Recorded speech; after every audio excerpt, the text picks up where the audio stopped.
Hey, welcome to Chatter Machine. I'm Kat. And I'm Adam. And we may not know what we're talking about, but we're here to talk about wrestling. As usual, we'll focus mainly on AEW and Ring of Honor. This week we haven't had a ton of time for CMLL or indie promotions, but we usually cover a bit of those too. We are currently reporting to you after a weekend of mountain adventure, including snowshoeing our way up two of the steepest little fuckers in the Catskills and holding on for dear life. I think I've probably used an icicle as a handhold before, but maybe not so ardently. I got a lot more comfortable climbing downhill backwards on my hands and knees than I ever have been. Yeah, and I'm very grateful we had like an abundance of thick, soft, powdery snow, which is not always the case. It's usually pretty icy up there. Every time I fell down, it was like the mountain gave me a little hug. Very helpful. And that said, these two mountains were a little too steep to really enjoy sliding down on my ass the way I normally might. Glissading. Glissading, no, butt sliding. Butt sliding is the technical that's term. A little inside joke for you. Thankfully, I did whap myself in the face with my hiking pole during one butt slide because I had a skill issue, but it didn't really cause enough of a fat lip to even look impressive the next day, so nobody looked askance at you. Yeah, you don't look particularly sick, like something awesome happened. Yeah, that's or okay. Like your husband beat you. No, I really don't need any of that. But as a bonus, we also had some mysterious geological happenings regarding freezing and thawing and the frost line and the water table, and somebody downhill from us got their pipes frozen. So we had to raid our emergency water stash, and we have been spending the past day and a half or so melting a bunch of that abundant snow to flush the toilet.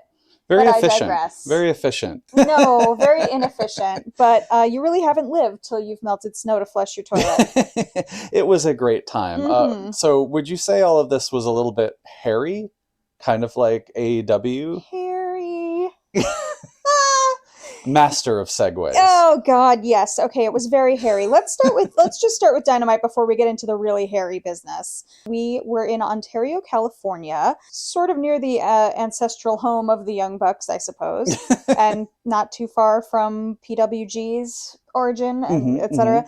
So we opened with Kenny Omega and Swerve Strickland having a little talky talk, sort of mediated, if you will, by Tony Schiavone. Yeah. Nana came out with the embassy towel. Yes, we talked about the towel last week. That was interesting. And he still has it. He had no coffee. Yeah, you pointed out that he has been coming out with no coffee, but he has this towel, and I'm like, what are we doing?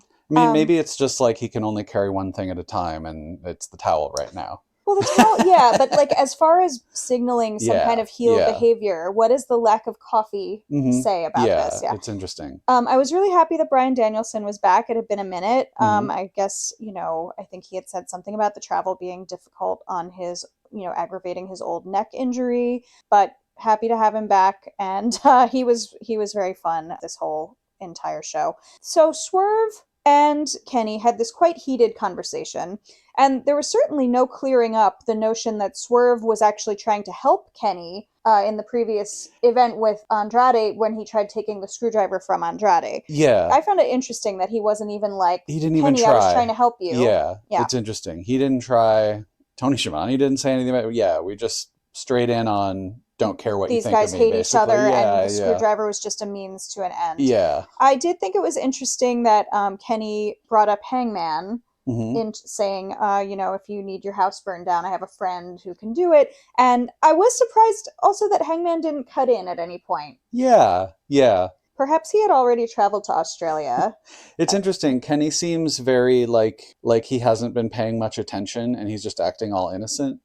I don't know. Yeah, I'm not sure where we're going exactly, other than Kenny and Swerve, came to blows, and now they are going to have a singles match on this week's upcoming Dynamite. So very excited about that.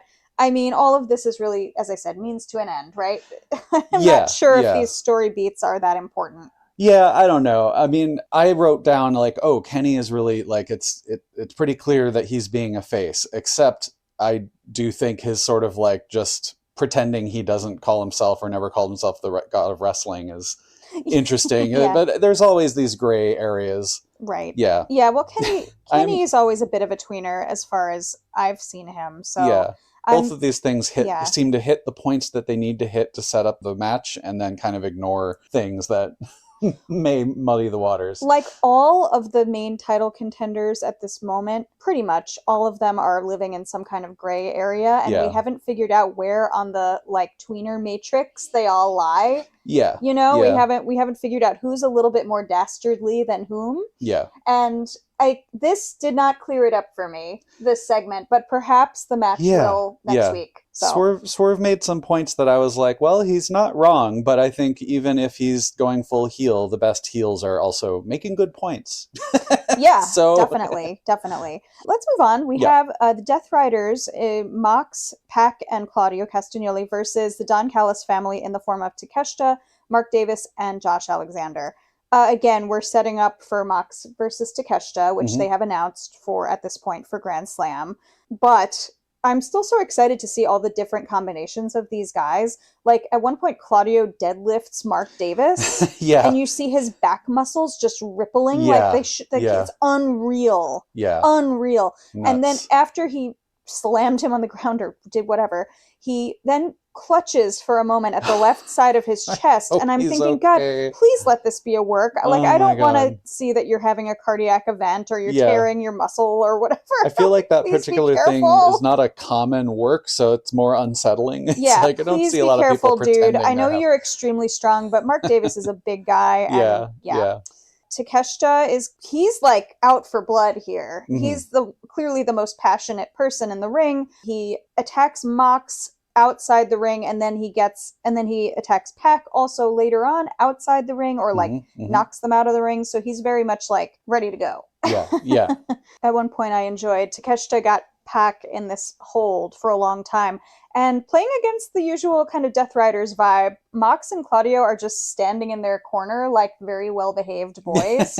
And I thought that was very interesting. It is interesting. And I also enjoyed the crowd going with the "these six guys" chant. That was funny. It felt very, very indie mud show, and I say that as a compliment.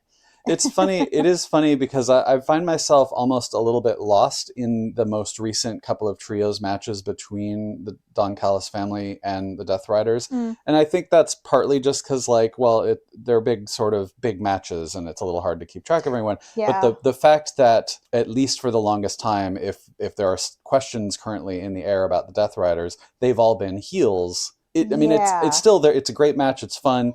But there's a little like, I mean, I can see why it's like, well, actually, when you put a bunch of heels in the ring, well, we do like them all. So all these guys, it's like... Yeah, and I mean, this is another situation where, like, having the bastard matrix would be helpful. Yeah, it would be. I want to talk more about this when we talk about the women's division.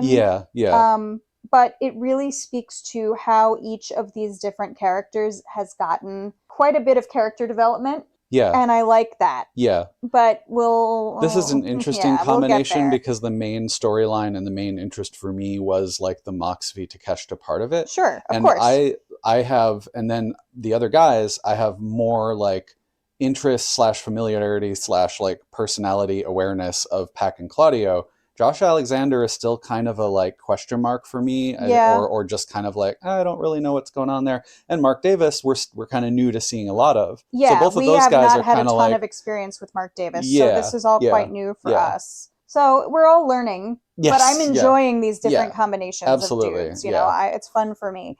Let's move along. We have the TNT Championship. Tommy Chompers. Sorry, Tommaso Ciampa versus Kyle. It's just fun. It is fun. Versus Kyle Fletcher. This was surprising in a number of ways. So we started with a backstage promo beforehand. Kyle was with Renee, and he asked Don Callis not to interfere in the match. For one thing, this whole match was so early in the episode. I know the guys on the group chat podcast were talking about maybe this going to a time limit draw for like a potential rematch at Grand Slam. I thought that sounded pretty good to me. I like it. I often want a time limit draw, and we rarely get them.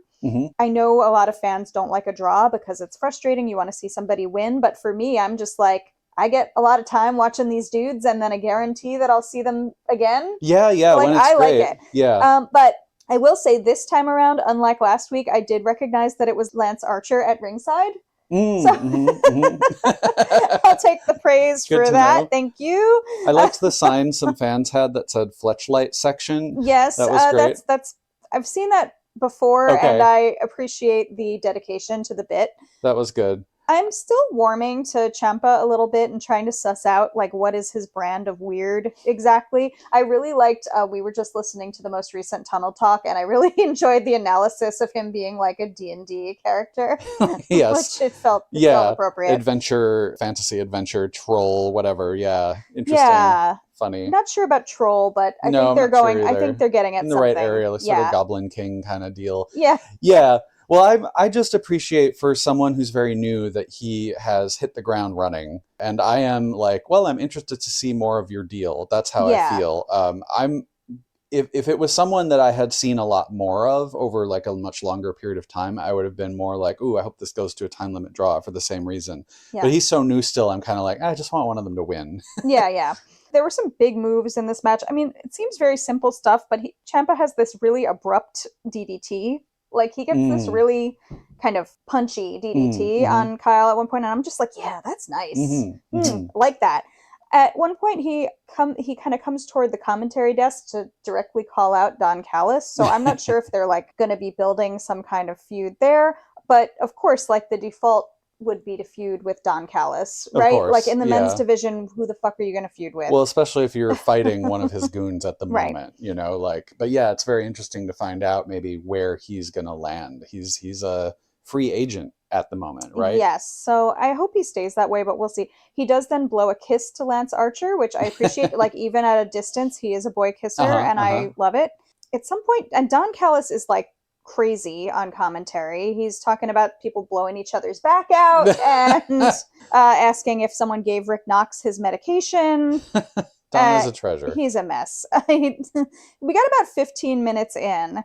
The match was just like beast shit, and then Kyle Fletcher spits in Ciampa's face, eventually leading to him pinning Ciampa and winning the title. Shocking. Was a bit shocking. I'm cool with it. And you and I looked at each other, and we were and Kyle's like starting to speak.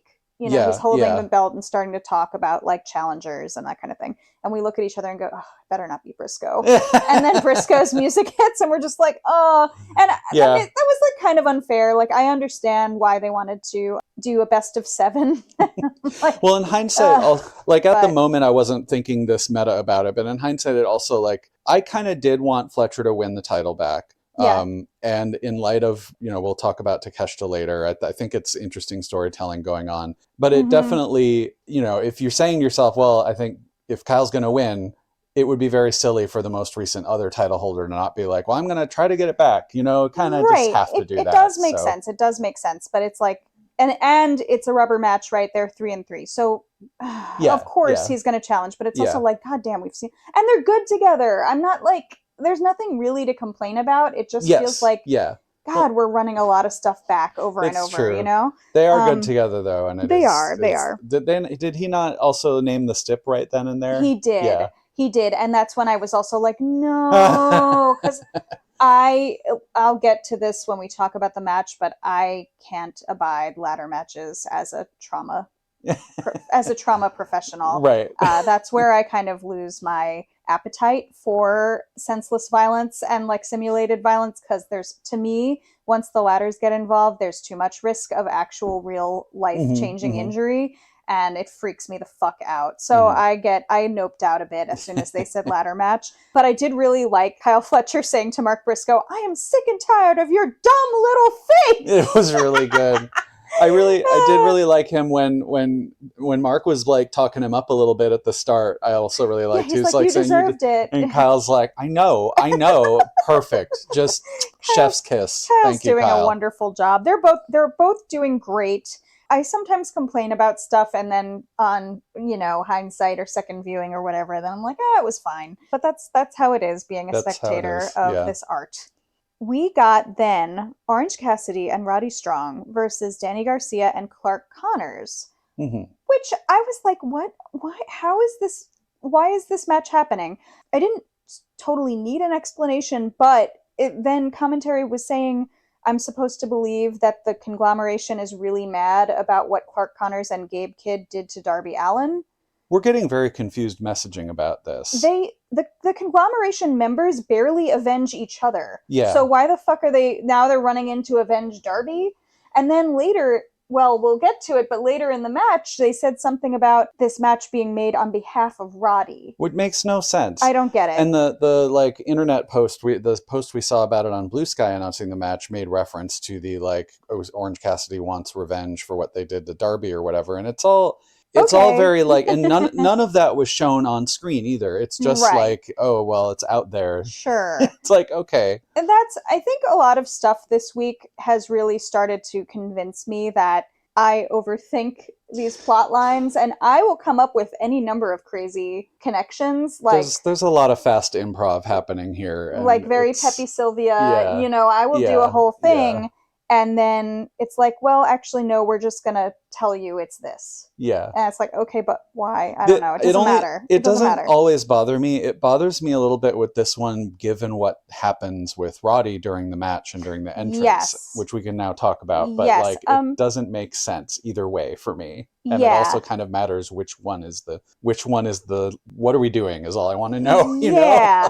Before we get into the actual events of the match, I do want to say I'm pretty into Clark Connor's like presentation. Yeah. I did enjoy Leah from Tunnel Talk last week talking about how like Clark is a really weird name for a wrestler. And that's true. And it makes me think of the Americans. Yes. Clark from the Americans, like he should have some weird off-putting fake teeth on top of his real teeth. His whole outfit, he kind of almost does look like he's in disguise. Yeah. To some degree. Yeah, it's like he's making a bunch of different references. It feels a bit Kurt Russell. Yeah, there's some of that. It feels very like Fear and Loathing. Yeah, I was thinking there's a lot of stuff going on with his look, but he's very attractive. For my Gen X heart, it speaks a little bit to various 90s movies about like Fear and Loathing's a good touch point. I was like, some 90s movie about a 60s journalist, or he's an extra in From Dusk Till Dawn who has like 10 lines or something, something's going on there. Works for me anyway. Right. And before the match got started, my other question was, okay, so is Clark Connors a Death Rider? Yeah. And then Mox, of course, wonderful. Mox is on commentary, and we'll talk more about how amazing he was. But he quickly cleared up, well, Gabe Kidd went back to Japan, and he's an affiliate of our organization, meaning the Death Riders. And he called in a favor to get Clark Connors. Yeah, saying like the War Dogs we're friendly with the War Dogs. Which, they're like associated, but they're not Death Riders. Yeah. And underlining that was Clark coming out of just a regular heel tunnel, not doing the Death Riders entrance. Even Gabe Kidd has done the Death Riders entrance. And he had a really nice, his entrance was really nice, I thought. The graphics and the music and everything. I was pretty impressed. So he's clearly all elite, even though I don't think they've announced it yet. Yeah. Okay, so Orange Cassidy comes out to his new Tron, and he's waving Roddy, and I'm going, why is Roddy having to come out to OC's music? Yeah, I mean, I like this sort of like tension they've been doing with these guys, but at this point, I am being a little like, come on, Roddy deserves his own entrance. What the hell? And he normally has his own He has an entrance he can come out to. He normally uses it. So that was like, before this even got started, and I was thinking, what is this match about? Because of the people involved, I figured like the real story here is going to be Orange Cassidy and Roddy Strong as a tag team. And of course that turns out to be the actual story here. Yep. Yes. And I think Roddy, I'm not sure what was on his like left knee, but his butt of his trunks just said Strong. Yeah, and no more Paragon. Very interesting. We're doing something. I don't know. I'm looking forward to, not sure when Kyle's coming back. Yeah. But I will be curious to see what happens when he does. Mox, of course, as always, is a fucking jewel on commentary. He's going, can you imagine what Toni Storm's going to look like bald? And then he's, of course, like, she's going to look good. She'll pull it off. He goes, I think she's got the confidence to pull it off. And I was really hoping he'd say that she's got the bone structure to pull it off. Be more specific, Mox. Alas. And then, sorry, go ahead. I really liked, other commentators were talking about the fact that Gabe and Clark were dragged Darby out to the desert recently. Yes. And then Mox was just like, oh man. Like he's so fucking he's just funny. like, oh, that him. Darby, he gets into a lot of things. Yeah. Like his ne'er-do-well son.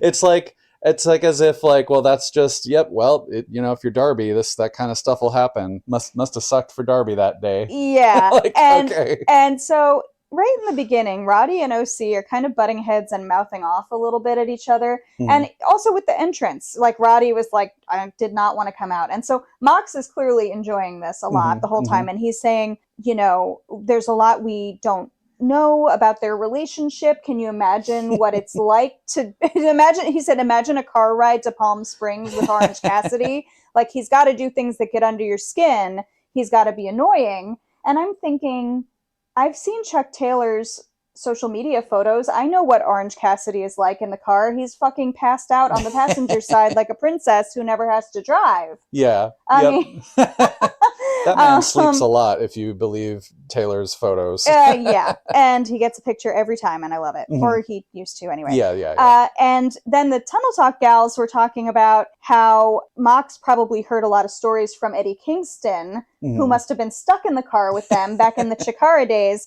And I absolutely need Mox to get on that podcast and fucking spill the tea, or at least start telling those stories. Or hey, you guys could get Eddie Kingston too. Yeah. I don't know who wants to talk more.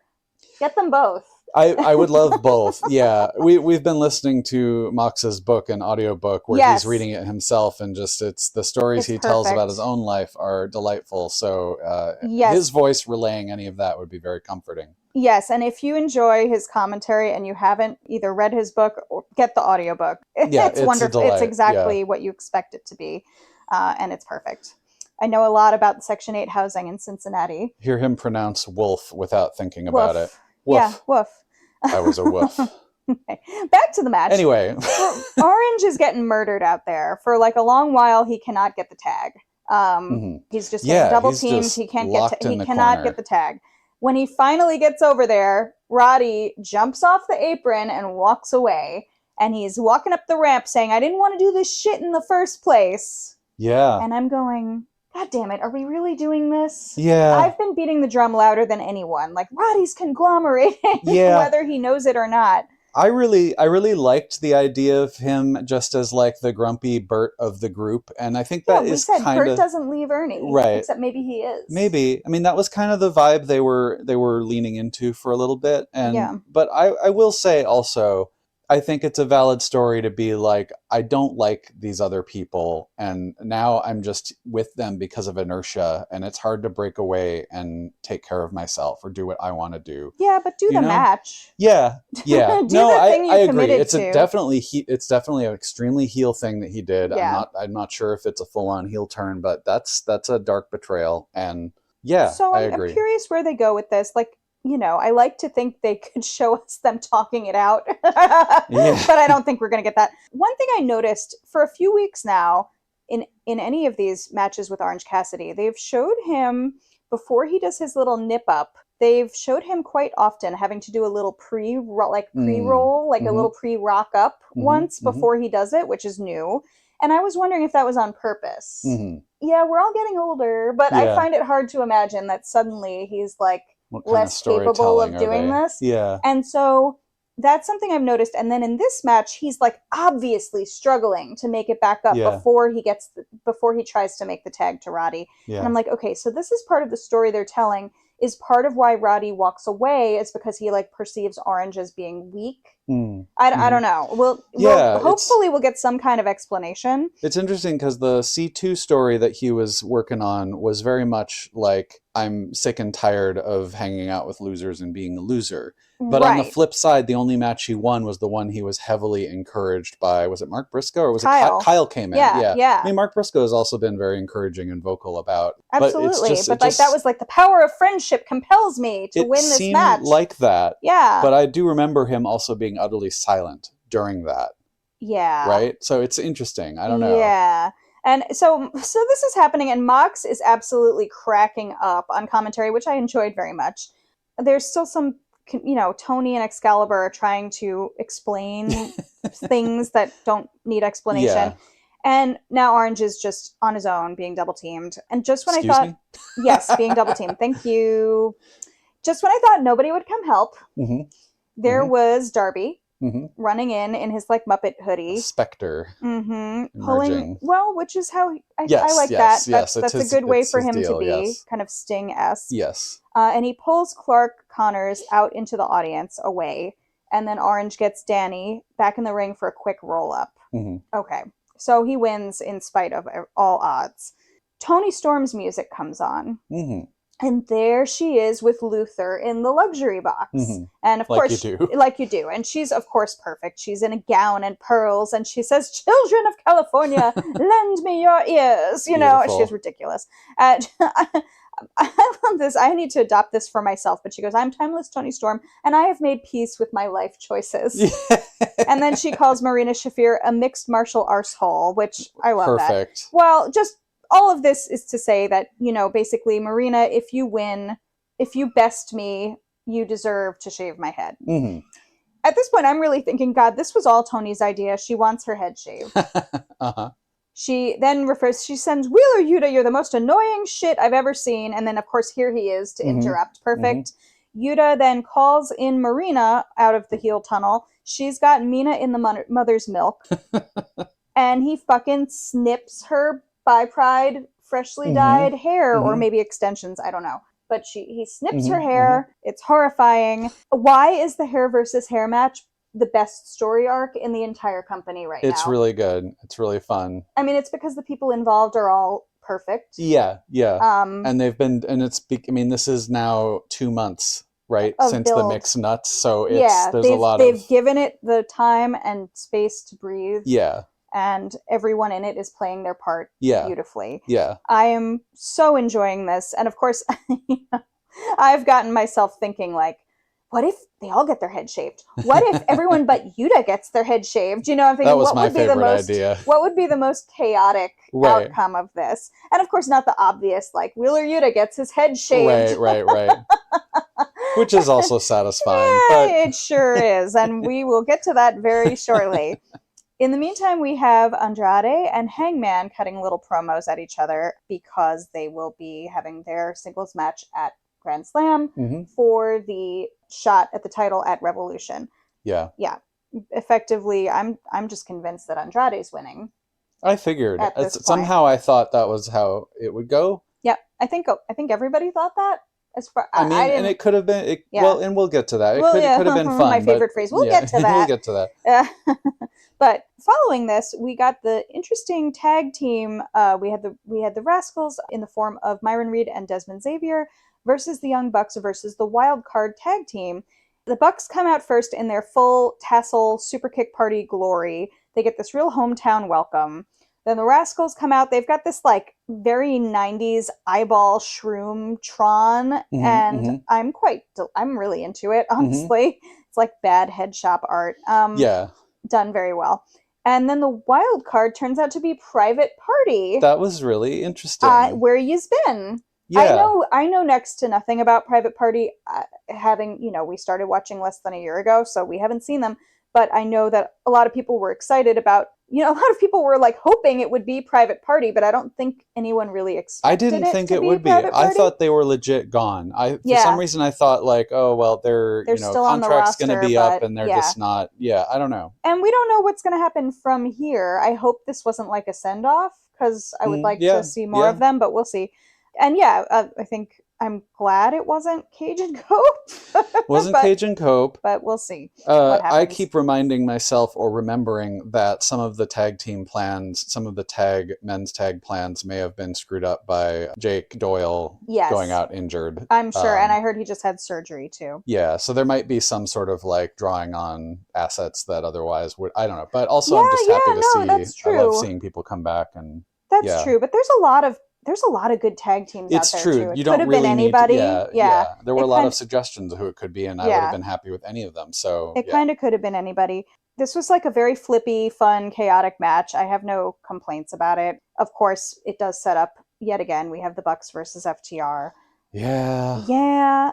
Dax yaps a while. He gets shut up by super kicks. The Bucks grab the belts, and I'm going, oh no. But then they like threaten Stoke as if they're going to hit him with the belts. But then they decide to gently lay the belts in his lap instead and rub his bald head. for luck, maybe. Right, which is interesting. You seem to tend to think if somebody grabs the belts, they're not going to win them. I think I get that from MJ from Waffly Bollocks, but I think it bears out. It could be. I mean, it's that if somebody's, but they weren't really holding up the belts. Interesting. Were they? They no, yeah. I mean, I think it's partly also how do you treat them. It's kind of like does Harley Cameron get a really solid soul food? Then she's winning the match. You know, it's the soul food matrix. Right. Yeah, soul food litmus test. During this match, we got a couple of match announcements for House Rules in Brisbane, which is the next day after the Grand Slam in Sydney. They announced the in-ring debut of Brawling Birds, and they announced the mixed tag of Mox and Marina versus Orange Cassidy and Toni Storm. And I said, you've got to be fucking kidding me. How dare they? How absolutely dare you, Tony Khan? If you really think you're doing these matches without recording them, I will never forgive you. Again, we'll get to that. It's a crime. The other thing that happened during this match was we cut to Hook having a snack in the stands. Sure. Could we not ever cut to Hook? Like during a match ever. What's the point? Well, and then he, with this thing where he's like, I'm scouting for the ops. As I maintain, what ops? Right. And B, dude, it's you and Shibata. So are we setting up for Private Party to join the fucking ops? Please kill me. Please kill me. I hope not. But we'll see where that goes. I'd really like Shibata to be like, actually, I have better things to do than this, and go join someone else. Yeah. Fucking hell. Shibata and Roddy together could be very fun. Yeah, yeah. Start the evil chop boys. I mean, I think Roddy should go peel Trent out of the Don Callis family and team with him, but that too. I'm into it. We move on to a video package featuring Will Ospreay, showing off. He's doing neck PT exercises, and they're showing all these match clips with. It was pointed out to me later. I do know that Ospreay uses a few moves from AJ Styles, like Styles Clash being the obvious one. I didn't realize that it looked like every move in that video package was like an AJ Styles move. So when I didn't know that. I didn't know, but when I looked on Blue Sky later and everyone's talking about AJ Styles in AEW, I was like, what the fuck are you talking about? And then I realized that it was related to this package. So I don't know. I have no opinion on that, no take on that. But I Ospreay was like, when I return, can I be the same? Right. And I was like, okay, when you coming back? When you coming back, buddy? I think it also said when he returns he'll answer all the questions. Yeah. So I assume are the questions that he what has questions? With himself. I don't know. I don't have any questions really. I think before all of this, we also had a little promo with Jet Speed, or rather 2/3 of Jet Set Rodeo. And if I recall, they were very gung-ho. Horsecock. They were very gung-ho about going after singles belts and all the belts, basically. They were like, we're going to get gold this year now that we have the trios belts. I think I missed that entirely. Oh, okay. It was short. When you have these really intense matches, my brain it's like pop rocks in my brain, and I often will miss the promo that comes right after. Right.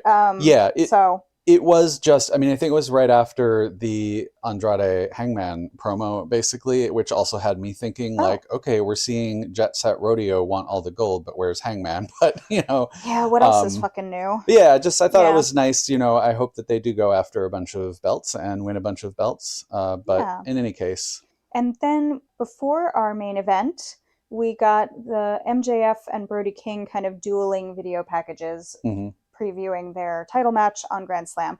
And this was the next day we had this thing with Dave Meltzer being Internet Discourse. Oh my God. I have very little to say about this, but it was it sounded like Dave Meltzer was either riffing or maybe he had a source that he didn't want to back up or whatever, but he was riffing and saying, that Warner Brothers wanted to keep Brody King off the air to keep Fuck Ice chants from happening. And I guess one of the aggregators just took it as fact. And so everybody's just repeating this. Yeah. And I'm sure. And then when Warner Brothers, I guess it was Sean Ross Sapp got a statement from a source at Warner Brothers that was of course not, blah, blah, blah. Yeah. And I'm sure the truth is somewhere in the middle. Probably. I'm not saying one person was fully correct and one person was fully lying or whatever, but also, like, we're not going to know, so who cares? But it's like, why are we, as people on the internet or people on Blue Sky who are in community with each other,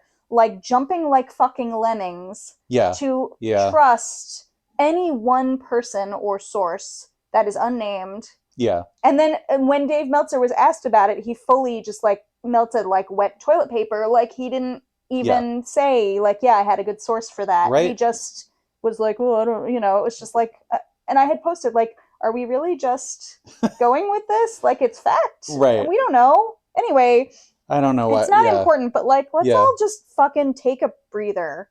Like, there's no reason. I'm never going to know the truth here. Yeah. And when I know I'm never going to know the truth about a particular thing, I try not to work myself up about it. Yeah. If it's not a fact that I will be able to know about, I'm going to let it go. Yep. Yeah. I'm sure there are some people, maybe it was even just like, oh, well, somebody at Warner Brothers said, oh, yeah, we were a little worried about that. And then it got, whatever. But, it wouldn't surprise me if they did some, whatever. None of it would surprise me, but it is what it is. Yeah. Let's not get so excited about something that I know Dave Meltzer has been like, I don't know anything about him. I don't really care. But, like, if you have somebody who has said trustworthy things in the past, let's just, like, chill, though. Yeah. It's just, I find it frustrating because even with actual real journalists and journalism, among journalists themselves, let alone all the people online who are looking for information, critical thinking seems like at an all-time, critical reading, media literacy seems like at an all-time low. Oh, yeah. Like, everybody on just a regular old beat will report something that, like, oh, the White House spokesperson said this, and then that's like what everybody thinks is like, true. Hello, let's and it do won't some even kind be of what analysis happened, here. It's like, anyway. Anyway. But in wrestling, it's just like, okay, who's this guy? He's just been talking a long time. Yeah. It's like, that's it. It's fine. It's fine. It's if I'm doing this in 20 years and everyone's like, well, Adam said, I don't know shit. Right. I'm just some dude. Right. Anyway. Let's move on to our main event for Dynamite, which is the Women's World Championship. We have Stat versus Thekla in a strap match. I am very excited to see them main eventing after them being snubbed from the main event the previous Dynamite. Yeah. It really pissed me off. Yeah. They both come out looking absolutely radiant. Stat's gear is so cool. She's got that, like, hot little titty window. I'm sorry, but it was amazing. Now, I took the fact that this was the main event, because they don't usually put women as the main event. Mm-hmm. I took that to mean there would be a title change. And I also took Stat kind of coming out wearing the belt backwards and then holding the strap over her shoulder backwards to be a signal that she was losing. Mm-hmm. I don't know if that's, like, a weird, like, I took art history and that's my analysis, or if that's something that wrestlers have done before. But it just felt off to me. Like, it felt like that's not the energy you're coming in to win. Yeah. You're wearing the belt backwards. I don't know. Well, I think one of the things we've heard on other podcasts and probably Tunnel Talk today even, is the thing that, like, these are artists and they want to tell good stories. They want to do good work. And even if it's not, like, something that's a tradition generally, I'm sure that was a decision. That was a creative decision. For sure. Of, like, this, I'm doing this. It wasn't an accident. Yeah. It's not an accident. And I'm grateful to have Bryan Danielson on commentary today, because he goes like, oh, hey, that's my old strap. Beautiful.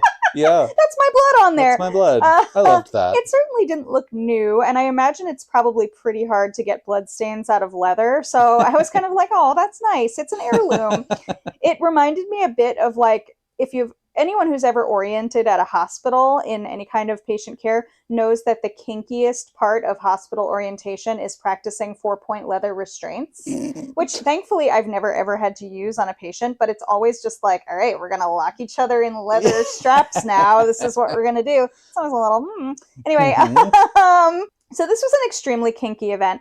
We'll get to it, but I really enjoyed almost all of this match. Thekla comes in.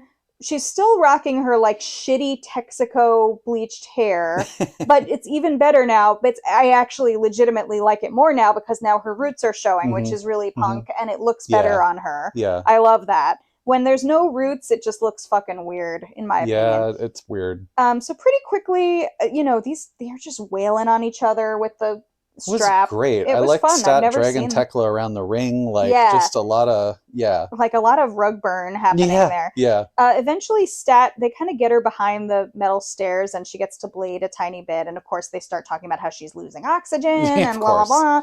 At this point, I wound up getting deferred, but at this point, I was planning to donate a pint of blood the next day. So I'm just like, yeah, okay, Stat, hope you bleed enough to earn those Lorna Dunes. You know? Like, you get some juice afterward, you know? I'm glad she got to get some bleeding in. She was talking recently about, like, how much women do want to, like, get nasty and you know, badass and bleed, and how it's like she nice was like, to well, choose. women bleed every month anyway, and not to be too like biological essentialist about it, because obviously obligatory, like, not every woman menstruates, you know, but it's true that women are a lot more comfortable with blood, generally speaking, than we get credit for. Yeah. And I love Kris being like, we are sickos too, let us be sickos. Yeah. Yeah. And I this is a silly aside, but I think it's just because Mox is in my head a lot lately because of the audiobook and him being on commentary. But I just, for some reason, I can imagine him just being like fully on board and being like, I wish I could, you guys bleed a lot more than I ever could. Like, really, a little bit of bleeding envy or something, you know, like. I gotta catch up. Yeah, I gotta catch up. Yeah, totally. You know, Mox loves a very strong woman. Thekla, at one point, she gets Kris in a face lock with the strap in her mouth, and Thekla's just cheesing for the camera. It was very funny. I really enjoyed, like, they really went all out on each other. Yeah. This is maybe a good place for me to mention, because it's not something I would want to happen anytime soon. So it's not like, I don't want quick heel turns to make shit like this happen, but I like them paired together enough, and this match really shined that for me, that I caught myself thinking, oh, I'd like to see them as like a tag team. I'd like to see I would like to see like sort of a down and dirty Stat working with Thekla as a heel someday. I'm gonna put a pin on that for someday. It's tricky because Stat has had such issues with like being a heel, being a face, being a tweener. What are we doing? So I don't. Yeah, it would have to be like really carefully done. Yeah, I would want it to feel organic and not like, oh, well, we're just going to make this happen now. Yeah, I don't know. But I like their energy together. So if they're going to keep feuding, that's also cool. So generally speaking, I really love this match. I had basically made my peace with the idea of Thekla winning, and I'm actually pretty excited to, like, I'm into Thekla as champion. I didn't really feel like I wasn't quite ready in my heart.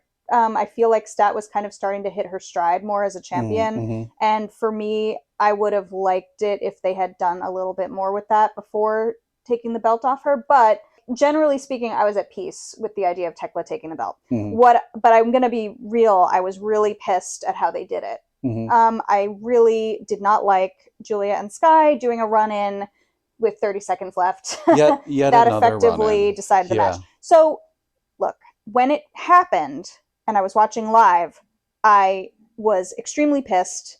I was like, the cool stip didn't even play into the pin. Like, why are we doing this? And I actually had thought that Julia hit Stat. And then when we watched that part again, I realized that, Julia runs into the ring and tries to get a lariat on Stat. It's not like she was just standing outside at the apron being annoying. Yeah. Sky's like distracting the ref. Yeah, Sky's distracting Aubrey. Julia runs in and tries to deck Stat. Absolutely.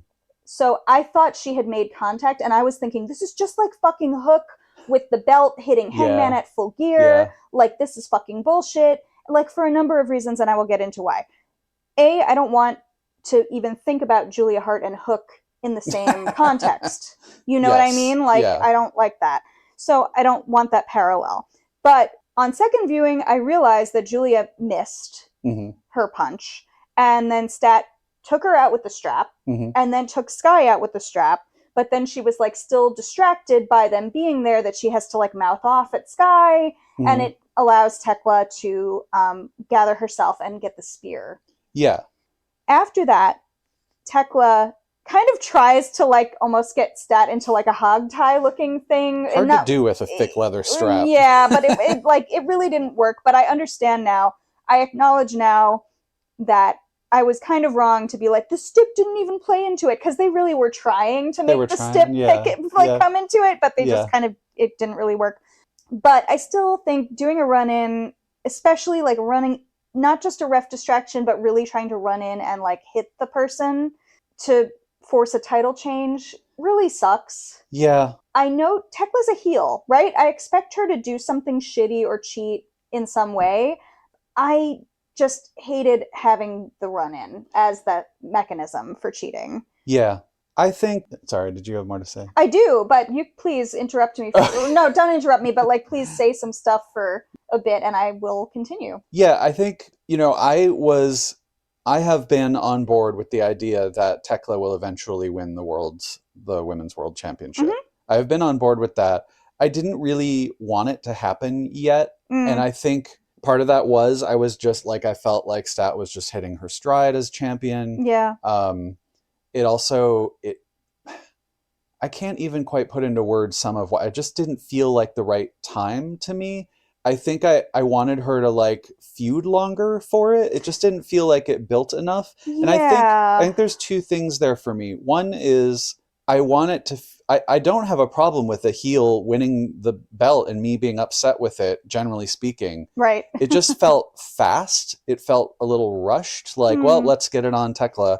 And the fact that it was done like because it seemed early to me, and also the run-in effectively was cheating to get it, which I know is like, yes, I'm supposed to not like how she wins it or whatever, but it made it feel like she didn't really earn it. So it's like fast and she stole it, and I don't need a heel to feel like a champ, like a face feels like a champ, but I want them to feel like, yeah, they got that. They earned the belt, and it just didn't feel like she earned the belt. I think, which is also, again, part of making me angry with her in kayfabe. Sure. And the last note I have on that is just that the fact that this all happened on a Dynamite, I don't know. It just feels like, okay, it's a Dynamite and it's a run-in, and it feels like I guess I'm maybe just partly conditioned to like want it to feel grand, like on a pay-per-view, and it just sort of feels like, let's do the women's belt on I don't know. No, I don't know. I think I want to see title changes on television. I don't really have a problem with that. And this was like a very spicy Dynamite, and I like that. It's true.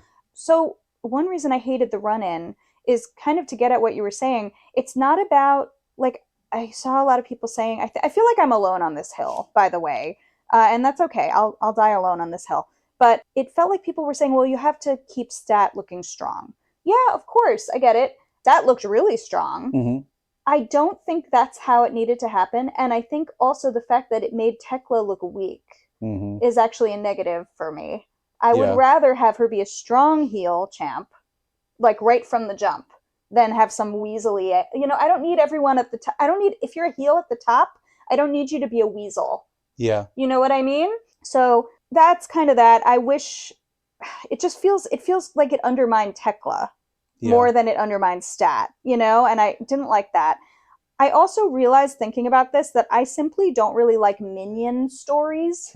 I don't really like it when there's like a top person and then they have little goons running around doing their dirty work. And there's like a lot of, it's certainly not all heel stuff. Like maybe that's kind of why I like the Death Riders more. Partly because they get a lot more screen time and a lot more exposition. Yeah. That's the real problem here, right? Like, why am I upset that Julia Hart and Sky Blue are running in? It's because we don't see that much of them, frankly. They've been in kind of short matches as a tag team. They haven't done anything very exciting in a while, and they're not getting enough reps. Yeah. So that's why it felt like Hook to me. Yeah. Like, it feels like little shit who doesn't deserve it and that's, I don't like that feeling. I think it's unfair. Yeah. I think it's unfair about Julia Hart and Sky Blue because they're simply not getting the TV time to develop their stories. And that goes for everyone in the women's division. Yeah. So ultimately, the real problem here is that women need more TV time. Yeah. And then these stories can feel less rushed. And you can do these run-ins and stuff if you want, and it will feel less bullshit. Yeah. Sorry, there's one more thing I want to say about this. I will say that I saw some people who were very upset when they got gaslit about Hangman losing at Full Gear, and a lot of people were saying, oh, you're just mad because Hangman lost. And some of those same people are now saying, oh, people are mad because Stat lost. So if you're doing that, please check your fly. That's all. Because I'm definitely not just mad that Stat lost. Yeah, there's and I more haven't really going seen on anybody here. else. Like, I don't know if it's my curation of my algorithm, but I'm not seeing that many people who are mad that Stat lost. I'm seeing way more people who are psyched about Thekla, and that's fine. I'm not psyched about Thekla, but it just feels like it feels like the Samoa Joe thing a little bit, in that everyone who is excited about Thekla doesn't care how they got there. Yeah, You know? it's a little weird to me. I Yeah. don't need I don't need there to be a large contingent of people who are like loudly upset about it, but it No, I seems, don't want that. but no, Yeah. I know, but it seems a little weird that there isn't even as much like, oh, that felt weird, because it just felt so, it did feel really weird to me up front. And I think you're right. Part of that is that these particular women and the women in general do not get enough screen time to really develop those like characters and personalities and feuds and all of that, so that it feels much more weighty.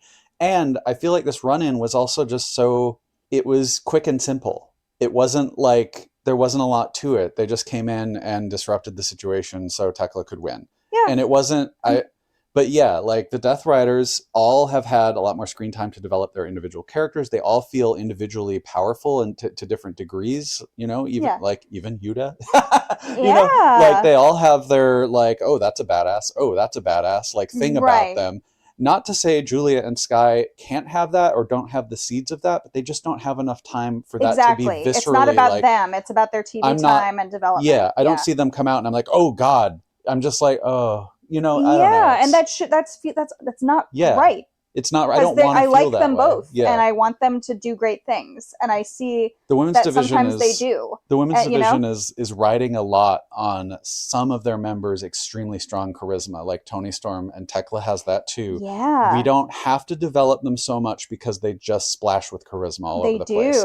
And the ones who don't really have that can be lifted up a little bit and for a while, but it only goes so far. There might be a ceiling to, like, how we were talking about this on the car ride today. Yeah. Obviously, being associated with Thekla helps Julia and Sky in some ways, but then in some other ways, it may kind of hold them back. Yeah. Anyway, that's enough, perhaps. The good, that's definitely enough. I want to keep it light. I said what I needed to say. But I think the good things coming out of this are, I think for sure this feud will continue. Yeah. Which I love. I'm ready for that. I do like their energy together. I love.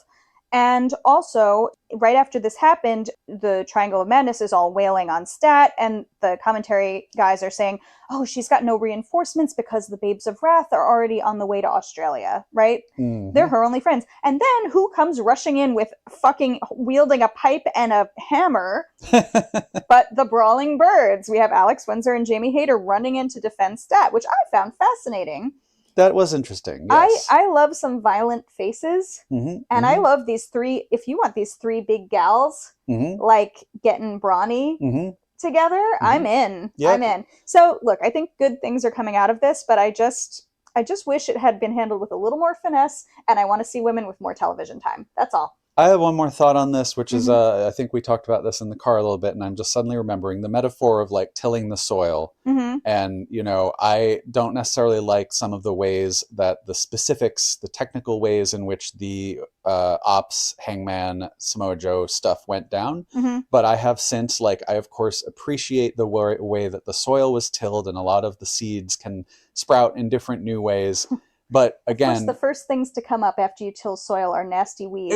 That's how that works. Well, maybe that's what's happening. It might be, in fact. I mean, MJF, you might want to call him a nasty weed. It's honestly unclear to me if the story they told at Full Gear winds up being worthwhile for everybody involved. But that's I think true. That kind of remains to be seen. But even if you're just sort of like out there messily tilling the soil to see new things grow, stir and you don't, shit up. Yeah, but yeah, we're stuck with, it's just, there was something about this that like, I'm ready to see what sprouts. I see that there's new stuff that's going to come. Yeah. But the technical way in which the soil was turned over, and the small amount of space in the pot and the small amount of seeds that we have, I don't know, just kind of, anyway. Yeah. Yeah, they dug up my blueberry bush when they did it, you know? Yeah. Anyway, let's keep it rolling. We get to Grand Slam from Sydney, and I managed to avoid spoilers, which was great. I stayed off the internet like the entire day. We were on mountains anyway, it was fine. We open with Mox versus Takeshita in their Continental Championship match. Yeah. Super hot crowd chants. They're pretty evenly distributed in terms of like fans for Mox and fans for Take, which was really fun. Great. Obviously, this was a wild match. This was great. Mox does this tope that he goes over to Keshta's head and lands on his own fucking head. Like, I don't know how he flew that far. Yeah, yeah. It's insane. Who did we see miss a tope recently, or like shoot over someone? Shoot, I wish I could remember. Well, Megan Bain threw Mina over Tony's head. Yeah, that's probably what I'm thinking about. That's a little different, but it was different. But it was like, it was just, he put some real sauce on that. Yeah. At one point, Takeshita does the like Kyle Fletcher like teabag mount, like mounts Mox's face as if that would possibly work on him. Right. Yeah. It was interesting, and I was hoping for a time limit draw. Yeah. Me too. And we got one. Yep. I'm delighted to have this continue. Yeah, I do want Takeshita to take it off Mox, probably sooner rather than later, but I'm very much enjoying this whole situation right now. Yeah. The fans were not happy about it being a draw. Weird. And then you saw... Well, we saw a thing on Instagram. I don't remember where it came from, or if it was just my feed being nice to me, but where someone had clipped basically the end of the... Right, at the end. What happened after the draw conclusion. Which I hadn't thought about at all when we were watching it. No, but so they put some text over it and basically ascribed motivations, which surely from what we know about Mox are probably true. Yeah. Where he's talking to the ref, like Stefan. He's gathering that like this crowd is dead and people are he's looking around at the crowd. He's looking around. He looks over, he goes to Stefan Smith and whispers something to him. Yeah. And Stefan goes and whispers something to Takeshita. And then Takeshita gets up and confronts Mox. And they get in each other's faces. And then he gets Mox into the position to do the Raging Fire and does it to him. Yes. And the crowd's all like fired up. And the crowd goes wild. So the idea being that Mox was like, well, we got to fix this, give the crowd something good. And we got to keep this crowd hot and make them happy. Makes me think of the clip that goes around sometimes of like him having Spike in his back and like Yuta's coming over like, are you okay? And Mox is like, do your spot. Yeah. Do your spot. Mox is such a fucking professional. My God. Yeah, what a genius. Yeah, he's the best.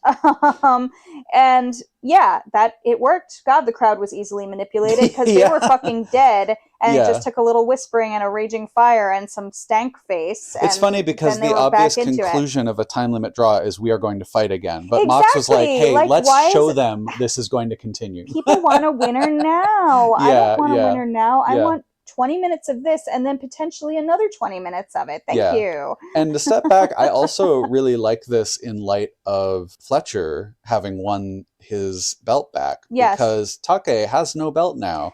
And he wanted this one, couldn't get it, feels cheated out of it, still can't get it. Still wants it really bad. His friend got his. Yeah. So anyway, interesting stuff afoot there. But of course they haven't been speaking. No. And in fact, we'll get to it, but we had some Okada Fletcher. Yes. So there's some drama going on. Very in the big family. Drama. Yeah.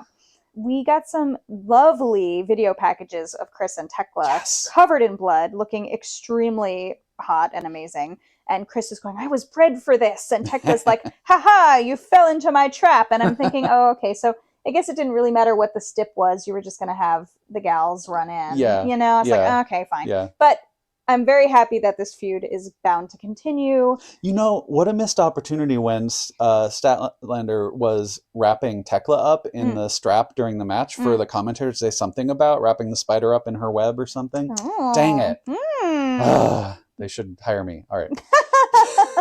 Yeah, okay. All right. And we move on to the tag team, the Women's Tag Team Championship, Babes of Wrath versus Mega Bad. Mm-hmm.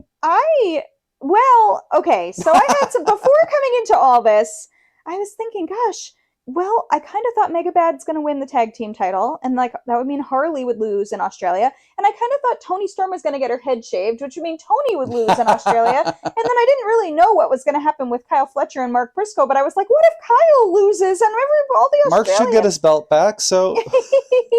Anyway, so like this was a very, this was a great event. It really felt like a pay-per-view. It was about half a pay-per-view, right? It was like a nice, solid, great card. 2.5 hour chunk, something like that. Yeah. Harley immediately comes out fucking swinging and makes it very clear that she ain't about to lose.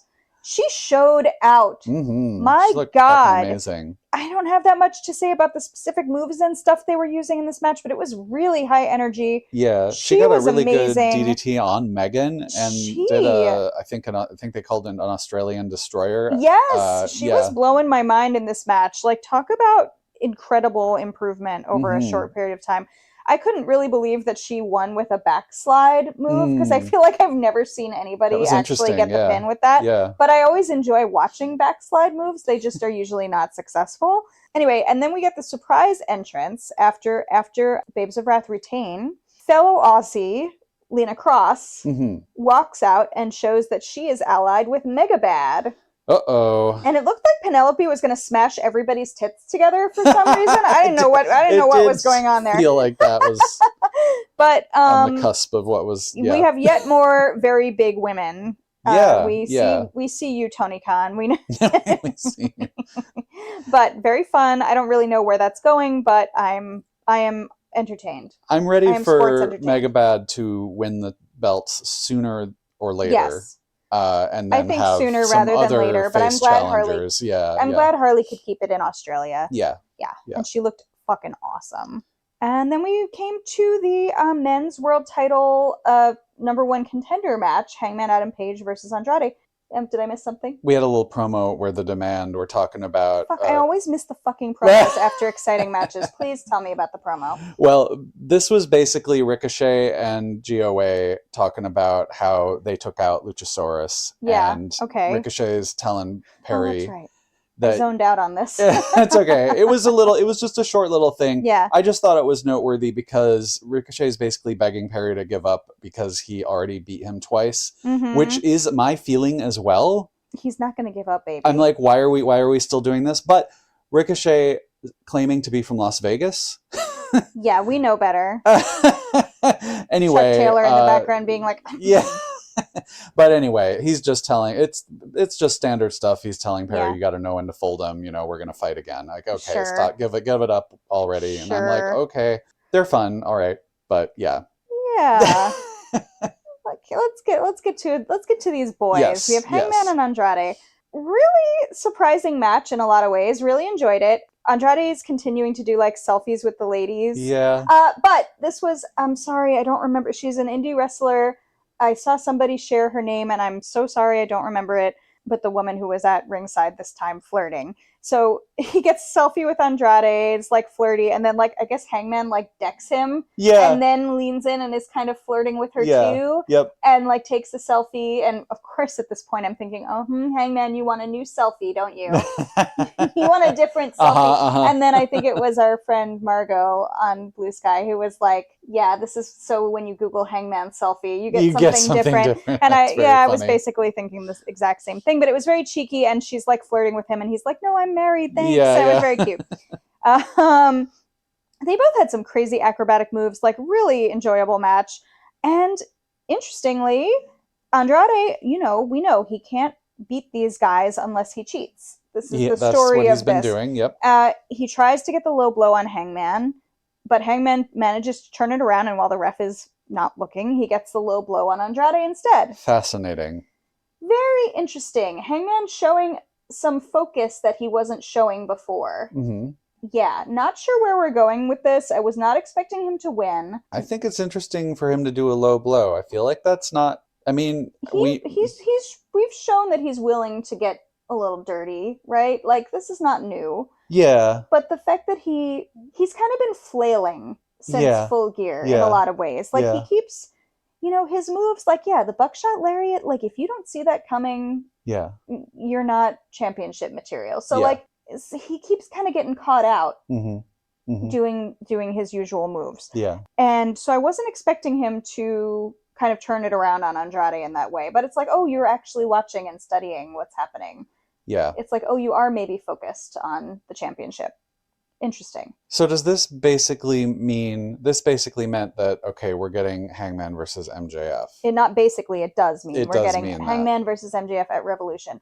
which is Hangman versus MJF was the opening match at Revolution. Although I guess we don't technically know that during this point in this show yet because we haven't had the MJF v Brody King match yet. Yeah, but kind of as soon as Hangman won, I was like, fuck, it's going to be MJF because it's not going to be Hangman versus Brody King. So I'll share my thought about that now, which is just that I really wonder what they're going to do because we have had the story going of MJF being unable to beat Hangman. Right. And I did look up, I think they had a match they had a match where MJF beat him, but it was a long time ago. Right. And maybe I can't remember the specifics right now, but it was very much like, okay, yes, they haven't had any matches at all for a long time, and the past year, he can't beat him.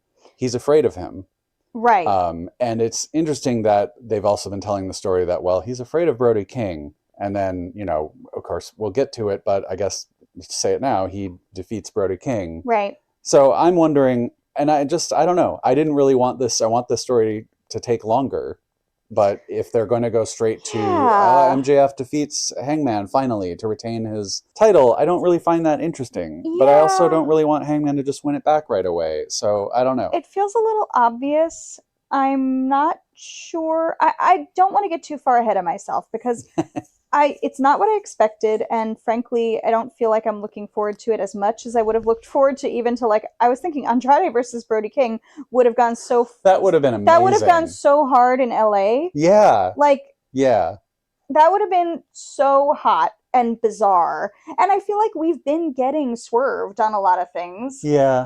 And I've been really enjoying that. So I want to be swerved more than I'm getting swerved. Yeah, I want to get swerved. I am enjoying the swerving I'm getting. Exactly. But... I was hoping for more zags. Yeah, And we're not, and I think it's a weird moment to run back that match. Yeah. And it feels like it's setting up for MJF to beat Hangman, which I don't see why you would do that right now. But I don't want to jump to the assumption because a lot of shit, there's a month between then. There's a lot of stuff that can happen. And one of the fun things that could happen is another pair that have not had a match in a long time. If Hangman wins, if he shows once again that yes, MJF, you can't beat me, I win my belt back. I have my focus now. But then Kenny's waiting in the wings, and Kenny and Hangman has not happened in a long time. So that, to me, Kenny versus Hangman would be potentially much more interesting than MJF versus Kenny. I don't know if you could hear this, but our cat Malcolm has just settled on Adam's chest and is now purring right next to the mic. So if you hear any purring, it is real. It is real, and enjoy it. It is real, and it is spectacular. Yeah. It would be. I kind of hope that that's where it goes, even though I don't know. In theory, I'm not really ready for Hangman to just win his belt back again. But I do like the idea of Kenny kind of being face Kenny now. Them having a match where the last time they fought, Hangman took it off heel Kenny. I think that's what happened. The idea that a face Kenny would be well, actually, I win it now. And then I go into Canada. That could be work for me. People have a problem with face v face or heel v heel. I mean, they're kind of both a little tweenery. Yeah. But I don't have a problem with if you're Kenny Omega and you come in brother, I love you, but it's my turn now. I want to get the championship now. To me, that's a good enough story. Yeah. That's a good enough reason to book that match. It doesn't have to be hero face versus big bad heel. I think, I think we can get a little more nuanced. So I think there are still a lot of directions this could go. It's not what I was expecting, and I'm a little bit trying not to feel disappointed about it. But I think, there's not really point in being disappointed because there's so much that could happen between now and then. And MJF and Hangman are both pretty great, and I will enjoy seeing them. I'm happy for the possibilities we have. Yeah. Let's get to the hair match. Can we get to the hair match? Because that was the greatest thing that has ever happened in my entire life. Oh my God, Malcolm, you really are just purring right on the microphone. Yeah. All right. Well, you guys can enjoy that if you hear it. So Orange Cassidy comes out to his normal Tron and music and everything, and he's wearing his normal blue denim, but for some reason, my brain, I got the Men in Black brain scan as soon as Tony's music hit and they switched to black and white. They really did a nice job. They allowed more red and pink tones than usual. So it looked almost like a hand colorized black and white photo. Yeah. I was confused. I missed the bit where he first emerged in blue, so I feel like I just saw him and her being normal colors, but like black denim. Yeah, my brain then went, oh, he's wearing like gray denim. That's cool. It's like we just saw him come out in blue denim, right. But it was like, oh, that's interesting. Yeah, I thought they were coordinating. Well, it was in a very way. cool effect, anyway. Yeah. So obviously, everybody in this ring has been fucking around for a while together. Yeah. The main thing that happens early in the match is that Yuta pile drives Toni through a table, like a technical table. Yeah. And we're meant to think that she can't handle this. And she needs Luther to carry her off to the infirmary. And this brings us back to Orange Cassidy being on his own in a tag team match. Yep. This is the theme. Yeah. Wonder where they're going with that. Mm-hmm. And then, so we're all supposed to be worried now about this imminent threat to Orange Cassidy's luxuriant, iconic golden hair. Yep. Right? And I'm going, oh God. And if you've seen early Orange Cassidy, as soon as he was unmasked from me, or as soon as he started doing an unmasked gimmick, as opposed to just doing Fire Ant all the time, he's had, this was a long time ago, but he's had very short, shorn hair before. Right. I knew he would look fine if they did it. But, one thing about this event is that they were particularly well mic'd up in the ring.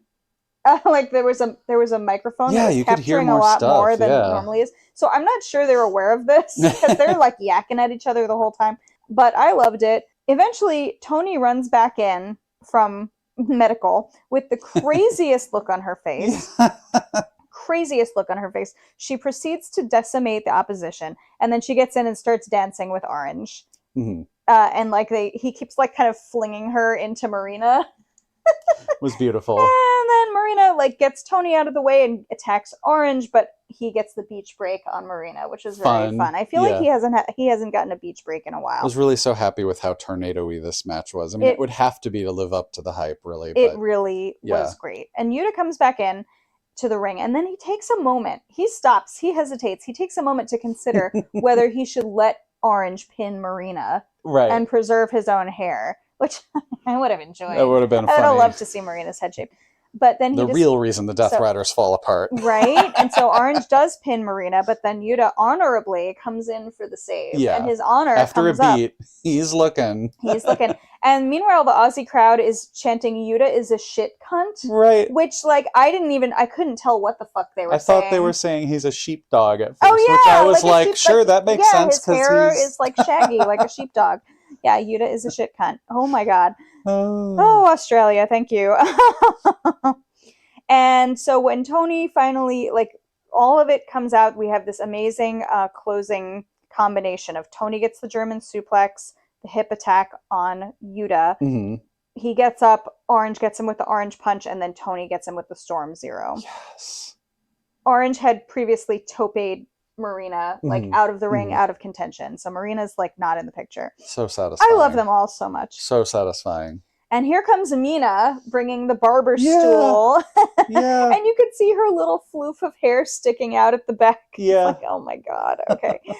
And Yuta's looking in horror, and he tries to be fuck this, I'm out of here. And we knew someone was going to stop him.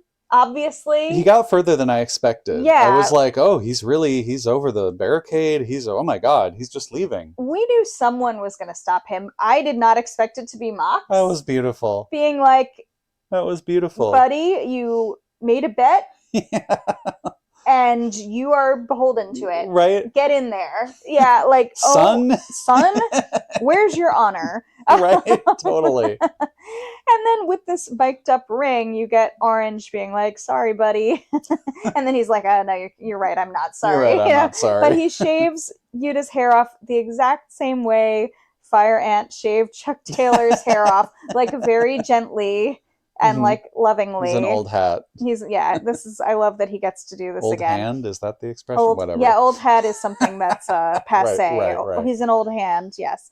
Mox is corpsing so hard in the corner, and this is the perfect I thought Yuta getting shaved was a little too obvious, and of course, like, I ran away with the very chaotic other things that could happen, but I have no complaints about how this shook out. It was a 10 out of 10. No, No notes. It was great, and I just did not expect Mox to get involved, and I mean, it's Mox not like it being was involved necessary, was but the best. it really worked, and like It him really just made the moment. putting his hand into it, like his head in his hand in the corner, just like, oh, I'm so disappointed, And then he had trying to avoid laughing. Yeah, like, and then he had to turn and face the turnbuckle so that we couldn't see him cracking up. Yeah, but of course, like, people in the audience could see him cracking up. So, but yeah, that was wonderful. It was great. That Yuta, sorry if you mentioned this already, but I liked that Yuta had Mina's little hair braided. Oh into no, his I hair. didn't mention it, but yeah, he had the little braid of what he cut off. And then Mina's like Tony hair. cut it out of his hair and gave it back to Mina. Yes, very funny. Because they're wife and wife. Yes. Excalibur. Get it the fuck together. Stop being homophobic for no reason on commentary. Cut it out. Like, yes, they're kayfabe wives. We know, we understand what kayfabe is. We know that Tony's actually married to a man. We know that. We know. If anyone should get kayfabe and just go with it, it's you, buddy. Correct. Please. Anyway, why are you acting like you don't understand kayfabe? Anyway, it was beautiful. Anywho, it was beautiful. It was perfect. And yeah, wonderful.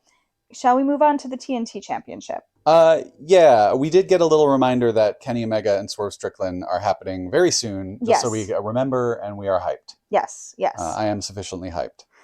For the TNT Championship, I actually don't have a lot to say about this because I just spent the entire match being like, God, I fucking hate ladders. You're like a kid watching Doctor Who from behind the sofa. Kind of, because I'm sorry, I am worried when I see ladders. I get really worried about spinal cord injuries in particular. And there were some rough bumps in this match. There's a lot of shit. Oh God, yeah. I mean, we know anything with these guys is going to involve some crazy fucking bumps. Can we just do it at a normal gravitational level? Like, we don't need to actually do them from high up.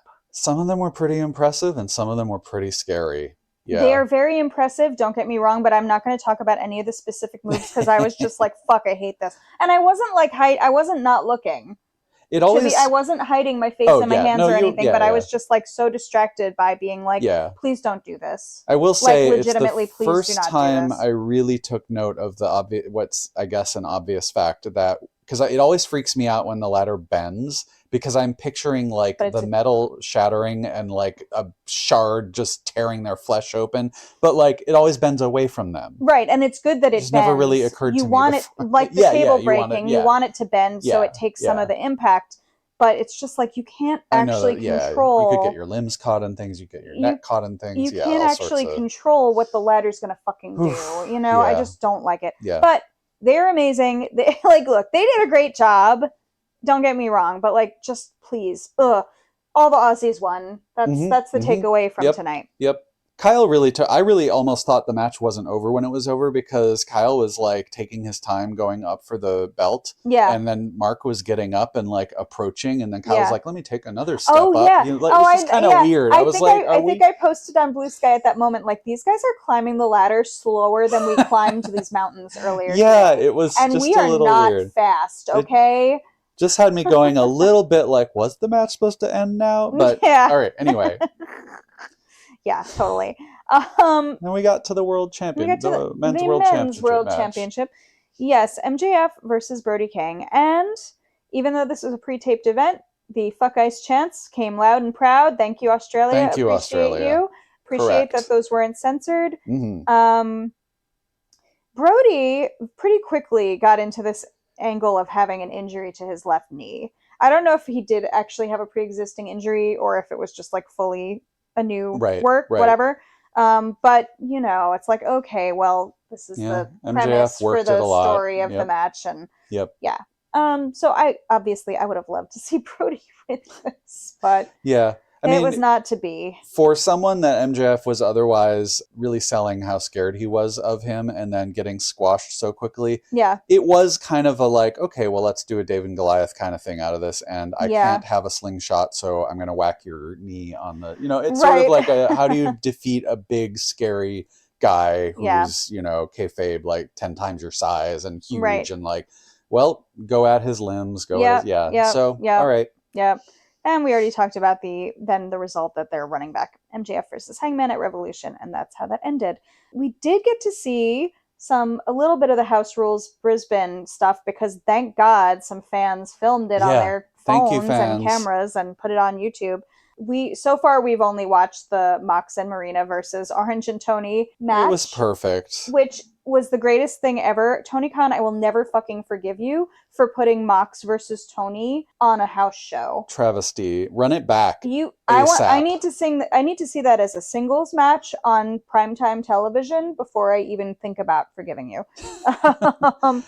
There were a lot of good moments in it. It is, of course, like a fan cam thing. Right. So if you can watch it, if it's still up and you can watch it, give it a look, because there was some fun stuff. My favorite highlight was Tony Storm getting like a spank on Mox's ass at one point, and then the crowd loved it so much that Mox, the wrestling genius that he is, made sure he got into position for a spank 2 more times. Yes. Giving the people what they want.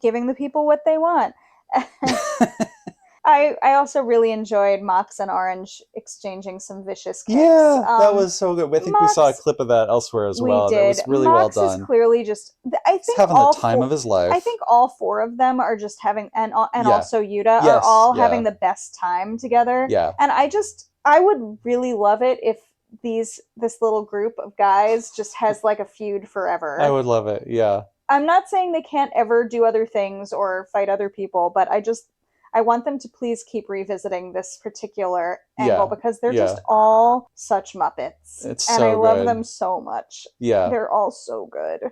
And they're doing a really wonderful job of bringing some intergender chaos that is desperately needed. So please keep it going. These people are the perfect people to do it. And I hope also that it doesn't just stay with like, well, those are the folks who can do it. I hope that we get to see more intergender wrestling as it bleeds out into other things, because it's a lot of fun. Yeah, I'm still going to bang the drum for intergender or open gender trios titles. Yes, please. Yeah. Perfect thing to do with those. Just do it right now. Do it right now. Yep. It's going to be great. Also in House Rules and also on YouTube, but we haven't gotten to see it yet, Takeshita versus Dalton Castle. Apparently. Hello? We're going to sign off this and go watch it immediately. And there's some very fun matches also from that card that I was not expecting. So we are going to go watch them, but go look. I hope they don't take them down. I hope we can still see them. And, squirrel them away however you do, and go look right now. But I like the idea of house shows. Don't get me wrong. Like, I think it's that AEW doesn't do house shows as a general practice currently. Yeah. So when they do one and then they announce like a match that everybody's been waiting for, that pissed me It's a little frustrating. But I think it's also we can't just fly to fucking Brisbane. It's not even an option. Yeah. I'm not a long enough fan of wrestling to even really get it. To me, I'm like, okay, so it's kind of like an indie show. Well, I can go to Triller and watch all the indie shows I want. Like, why is it still not streamed as part of I'm like, okay, don't put it on TV, but stream it for me. I want to see it. I'll pay. Like, come on. Yeah. I mean, it's a good way to get some more reps in too. Like, I think like the rosters are so big. Yeah. Let's go. Yeah. Do it, and also like do Ring of Honor like this, but also film it. And I don't know. It's like whatever. It's complicated. You want to talk about Ring of Honor? Let's do it. Are we good? Yep. Really enjoyed this Honor Club episode this week. I feel like I've been a little bit disconnected. From Ring of Honor, and this past week I actually had to say, like Thursday evening, I was like, I'm not up for this. Like, I'm tired right now. I don't let's save it. Yeah. And so we actually saved Ring of Honor for Saturday. Mm-hmm. And that was the right call because I got to watch it. I felt fresh. It was good. Yeah. I always enjoy it. We opened with LFI in the Sammy and Beast Mortos versus Top Flight for the Tag Team Championship. Yeah. Really nice to see the Beast Mortos again. Sammy is just like at his peak hateable. Yeah, in a good way. I think I was, when it was mostly, early on a while ago, I was like, okay, I'm tired of seeing Sammy. But him leaning into just being a smarmy heel, as we've said before, it's working well. He's just like every moment during and after, before, during, and after this match, he's just like ratcheting up the like hate me vibe. Yeah, at the end when they retain, Sammy's at the ringside with his belt going, Mom, I did it all by myself. It's which is just like weird and funny. And cheesing at the horrible. camera. Yeah. I really like the bit. I think this is at least the second time we've seen them do this. The bit where before the match starts, Mortos and Sammy are both like at taking turns, like going like raising their arms to the crowd or getting on the turn, and like everybody cheers for the Beast Mortos. Everyone loves Beast Mortos, and everyone hates Sammy. And they're just, and Mortos is just like, I don't know, and Sammy's like, going, they're cheering for me. Yeah. And it's just ridiculous, like very silly. And Darius and Dante really had me going a little bit. I kind of thought maybe they'd pull it off, and then I would love to see Top Flight take it. They've had a lot of time on Honor Club lately, and I think they're both great. I know they've like long standing with AEW and Ring of Honor, so maybe us, like, we're newer, we maybe have a fresher opinion of them, but I think they're fucking great. Like, I'm enjoying them. Yeah. We then cut to a backstage promo with Jay Lethal holding Bandito's mask and talking to the mask like Yorick. You know? Telling him his days as a champion are numbered. Mm-hmm. And he's interrupted by Tommy Billington, who we seem to manage to talk about every week. Well, I don't remember seeing a promo with him before, so this is an interesting move. I actually haven't seen him walk in and start talking. Yeah. And Tommy Billington informs Jay Lethal that he's got 2 pit bulls breathing down his neck. Mm-hmm. And as someone who's had several pit bulls breathe down my neck, sounds great. I know this is generally followed by like a lot of kisses. Yeah. And some snuggling. Maybe like some ear bites, ear nibbles. Yeah, little nibbles and chomps. Yeah. Anyway, so if Tommy Billington and Adam Priest are going to be pit bulls, I'll probably like them more. Right. Yeah. Then we're surprised. I'm so surprised to see Michael Oku come in with Amira. Mm-hmm. Delightful. And then they announced that he's with the Von Erichs. And I'm like, oh, okay. He looks good in the cowboy hat, though. Oh, yes. That was actually great when one of the Von Erichs puts his cowboy hat on Michael Oku. He looked like $1 million. Yeah. They are in action. There's a lot of inaction. There's a lot of squashy stuff this time around, which, like, whatever. Against the OXP, O'Day, and Timur the Great. Mm-hmm. I did love seeing Michael Oku wear a cowboy hat in Texas, and I also enjoyed the stupid "you down with OXP" joke layup from Caprice to Ian, which of course he knew that Ian would say, "Yeah, you know me," blah blah blah blah. Of course, because it's reliable. It's not an Honor Club without a dated music reference from Ian Riccaboni. And Caprice really gave it to him, so that was fun. My favorite match of the night was the following match, probably. Julissa Mexa making her Ring of Honor debut versus Persephone. And it turns out that Julissa is they said the daughter of CMLL star of the past. Oh, nice. Bronco. So she's a second generation wrestler. She looked great. Persephone, I'm so happy to see her back. Yeah. I still want to see her get belts and stuff. Yeah. And really fantastic. I mean, just they both looked badass. Great match. They keep adding women to Ring of Honor, and I need some of them to start spilling over to AEW more than they have been. I love the women of Ring of Honor. When people say, oh, well, the women can't have more time on AEW, well, watch Ring of Honor. The women get more time. There is that. Yeah. If we're lucky, they will get a new TV show, either Ring of Honor or AEW, whatever the fuck. They'll get a new TV show, and instead of just adding more men, they'll spread out the men and add more women. It seems that has to be what's going to happen. Whether hope. Because, like, why else are you signing all these people? Yeah. I just don't want to end up in a place where, there's not enough time for all these people. There's a new show, and it also only has one women's match. Perhaps, they can't do that. They can't do that. Anyway. This is a great match. Very much, for me, the main reason to... I mean, this and the main event seem to be the biggest reasons to watch this week, but absolutely worth it. Then we have Dalton Castle and the Outrunners together versus KM, Rosario Grillo, and Nathan Cruz. Fun to see Nathan Cruz again. Mm-hmm. And the Outrunners finally have camel tights. They've added a third dated cigarette reference to their... Yes, please keep it up. I'm ready for the Nat Sherman Hint O Mint tights. Let's keep it going. Yeah. It's very stupid. I enjoy it. And they're great. Just Dalton and the Outrunners are great. And like, it was a squash match, but Dalton got a win at the end and was just making some hammy face at the camera. And just Dalton was really unhinged. Yeah, he was more unhinged. Yeah. More unhinged than usual, which is saying something. Yeah. Enjoyed that. JD Drake then cuts a promo on Adam Priest, which was like a little... He was referencing back in August in Philly, which I think was the Collision that we went to. Might have been, yeah. Where that might have happened on Collision, or it was like Ring of Honor taping during that time. Yeah. But he was saying, like, to Adam Priest, like, you're getting too big for your britches, you're pissing me off, and, you know, you're basically getting shine off the moonsault I did in our match back in August. He said, which is like, that's a stretch, but he said the reason people know who you are is that, like, match my with me, moonsault, basically. Or, you know, which was pretty cool. And to some degree, also, he's just saying, like, other people are lifting you up. And part of this was also calling him out a little bit for, like, wanting matches with, like, Okada. Which is reasonable. I mean, I that think is pretty big for your britches. I maintain the whole promo with Rocky where Priest is not saying out loud, but heavily hinting, and then Rocky picks up on, I want a match with Okada. That's fucking heel behavior. Priest can't help himself but be a heel. Yeah. You know? Yeah. I'm he sorry. He does better as a heel. I'm rooting for JD Drake here is all I'm saying. Okay. All right. Good luck to you. Yes. I know.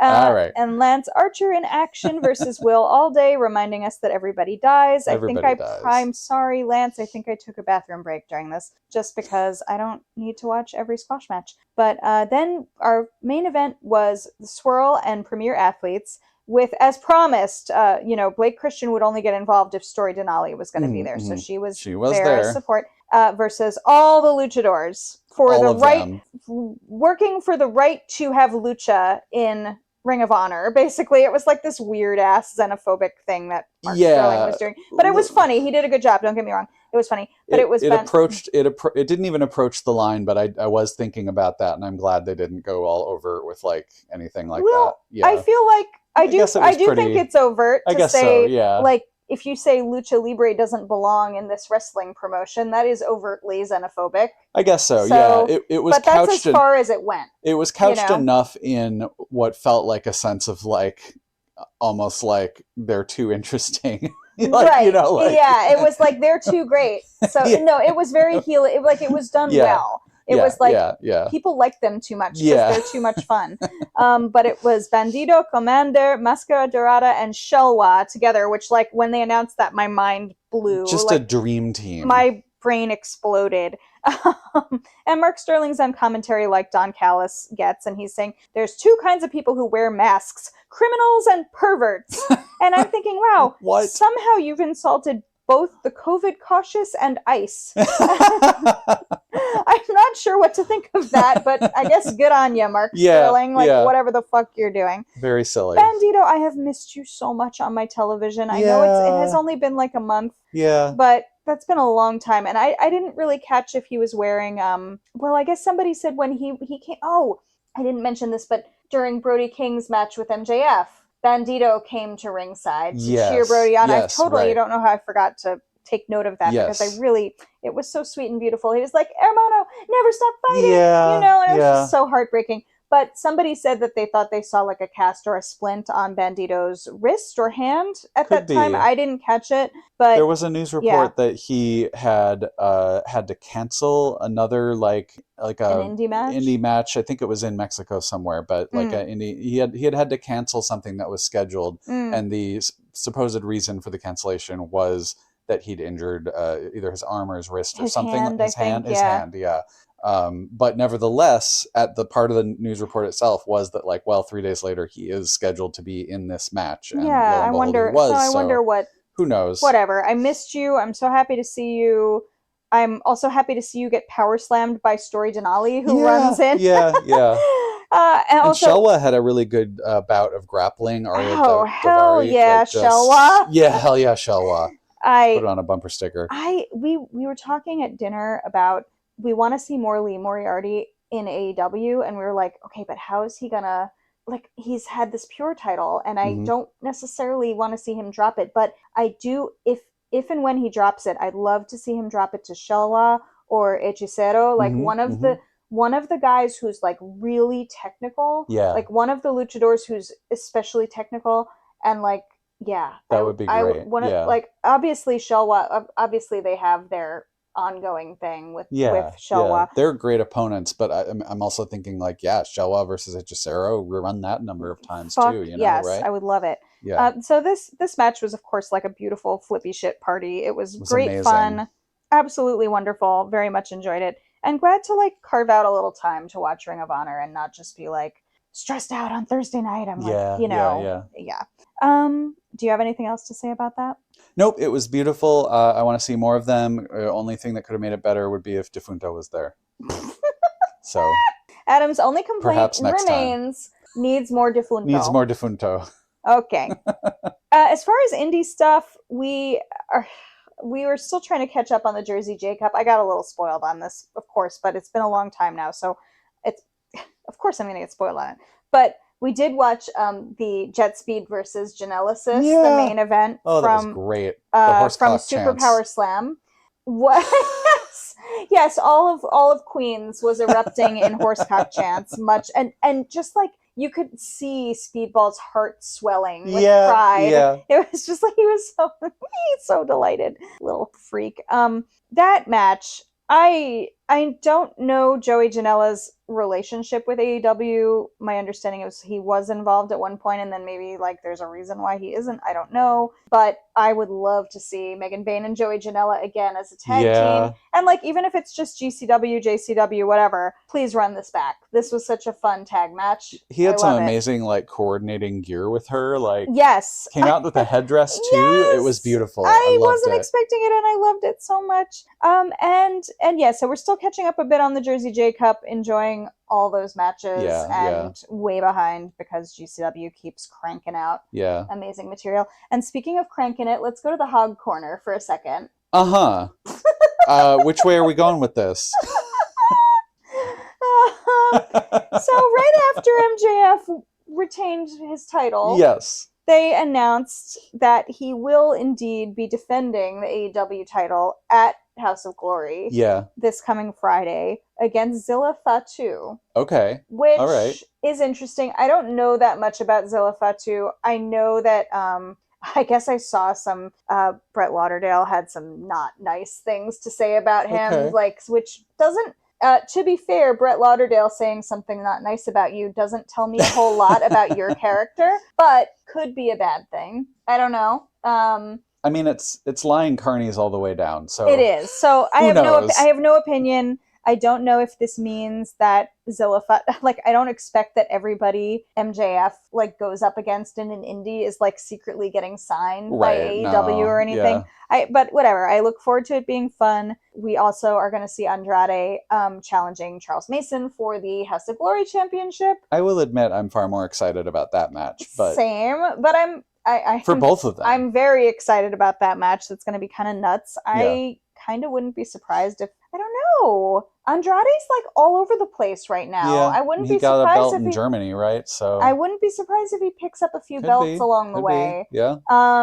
Didn't you tell me he is in a match for the number one IWGP contendership, or he won a match for that? I think we heard that from Tunnel Talk. Oh. I think they were mentioning. Somebody we were listening to. Tunnel Talk. Thanks, gals. I apologize if it may have actually been Waffly Bollocks, because we were listening to some of them. We love them too, and we learn lots from them too. I think it was one of them. It certainly wasn't me. I don't know shit. I don't remember where I heard it, sorry. Mentioned being in contendership for that. Which is wild. Yeah. Yeah, so he's all over the place. Which I think, and the thought I had mentioned when we heard about this, I think it's interesting if someone else from the Don Callis family were to get it. I don't need not to be every storyline should be about AEW, but since I watch AEW, Takeshita losing that, and then another Don Callis person winning it while Takeshita's scrambling to try to get something. Ooh. It's just could be interesting. I don't think New Japan, the politics of New Japan are a little bit beyond me, but I don't my little off the cuff thought. I don't think they're going to do that. Yeah, I don't know. Yeah. So that's a wrap, right? Let's wrap it up. Let's wrap it up. Let's wrap it up after cranking it in the HOG Corner. I'm so sorry. This is all off the cuff, and I apologize. We're not flicking any beans this week. Oh wow! Actually, we'll get there. Oh, okay. Well, probably not. Anyway, by the time we come at you next, we will have presumably just met Chuck Taylor and maybe given him flowers. Yeah, I think tulips would be nice. I don't know. I heard tulips. Tulips. Yes. No, I'm sorry. I'm not even being gross. No, I know. And also, so there's going to be a lot of wrestlers coming to this toy show. I've never been to one of these events, and it sounds a little overwhelming vibe wise, and also it's a lot of money if you want to like meet all the wrestlers. So I don't like, I want to prioritize obviously Chucky T, but also Marina Shafir and Wheeler Yuta are going to be there. They're late additions, I think, or later, relatively late. Yeah, there's a lot of people there, like the Swirl are going to be there. There's a lot of people who are going to be there. Interesting. I mean, that's the weekend of the HOG thing, right? So it is. It seems like a bunch of AEW people are. I know we already talked about it, but well, it could also be related to the other big announcement. Well, hang on, just 1 second. Hold that thought. I want to try to commit to meeting those three. Yes. I don't think I can go beyond that just because we don't have unlimited cash. Yeah, and also, like, I don't know how this shit works. I assume long lines and, like, lots of fucking weirdos and, like, I don't know, man. Like us. Well, I know what you mean. We are weirdos, but there are also other kinds of weirdos. Various weirdos clash. Yeah, weirdos clash. That's my favorite wrestling finisher.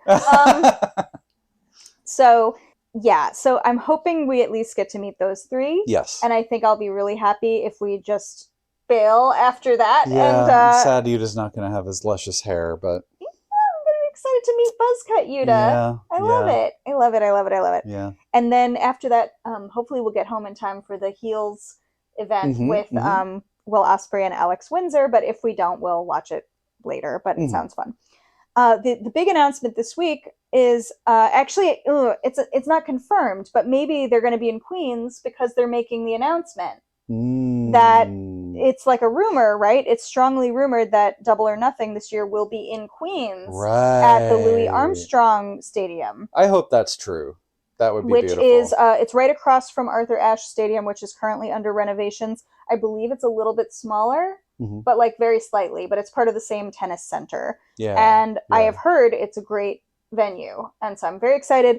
And if the date is going to be like Memorial Day weekend, like it normally is, then judging from last year, the announcement for like the pre-sale and stuff was going on about this time last year. Okay, that makes sense. So they're going to probably, I would think they're going to announce it maybe at Dynamite this week, or maybe they'll announce it, like maybe someone will be at the venue over the weekend. Maybe they're gonna have a photo up with Mamdani. Maybe they're gonna, like I think that might be why they're in Queens. Yeah, it's interesting. I mean, it's interesting that so many people would be here. So yeah, I don't know what they're doing. I'm also like, I'm very happy and excited, but I'm also like, oh my God, guys, I need more lead time. My wallet is like, fuck, because I can't not go. Yeah, come on. We have to go. Anyway, I'm excited, but so I have to prepare the gird our budgetary loins for this actual announcement. But perhaps that's why they're in Queens. Should we have a little cat update? Cat update. We have our 2 outdoor cats still in our basement. We can't call them that anymore. Well, that's their lineage. That's their provenance. But so are our house cats. That's also true. They all came from the same place. Fair point. Just different times. Everyone has come in from the outside. The 2 newest cats are still in the basement.